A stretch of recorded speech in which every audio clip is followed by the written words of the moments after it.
Legacy. We all have one, whether we try to or not, as we go through life, passing from place to place, making new friends and leaving old ones behind. We leave in our wakes the traces of ourselves and our actions, whether good or bad.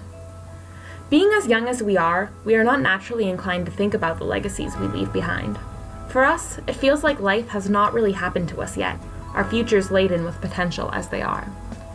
There will be time to think about legacies later, once we've lived and learned a little more.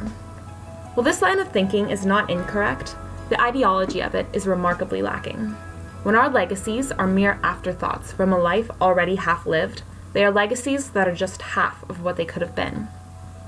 The word legacy originates in the medieval Latin noun legatus, meaning ambassador or envoy, and in the late 14th century was adapted into the Old French word legatee, which is defined as a body of persons sent on a mission.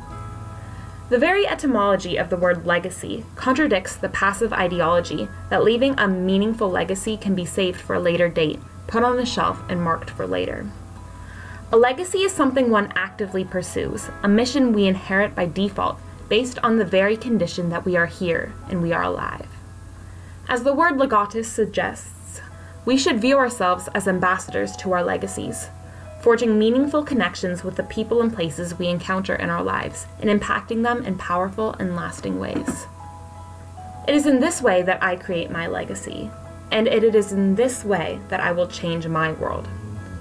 Will my legacy change the world?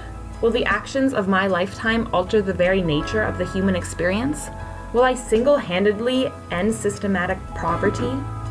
No, and I'll be the first one to admit that I am no revolutionary or martyr.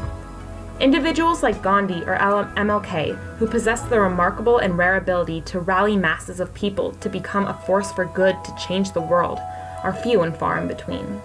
However, we all possess within ourselves the remarkable gift to become a force for good to change our own worlds, the worlds that exist not on a global scale, but on a personal scale. I plan to use this gift to forge a legacy that leaves a mark on my world. I cannot change the whole world, but I can change lives, and I plan to change as many lives as possible.